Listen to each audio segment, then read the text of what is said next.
trying random stuff from vending machines in Japan. This episode, we've got cow piss. Kind of like a cloudy look. Not quite sure what it is.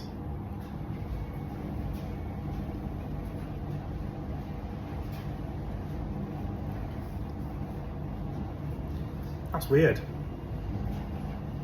It's not milky, but it's kind of milky. I don't know how to describe it. There's like a sweetness and a sourness to it, like, I don't know how to. It doesn't taste like any regular soft drink, put it that way. Made by Asahi, so I don't think it's beer. And it's low in calories. 36 calories for 100 ml. It's nice though. Cow piss. Weird name. Tastes alright though.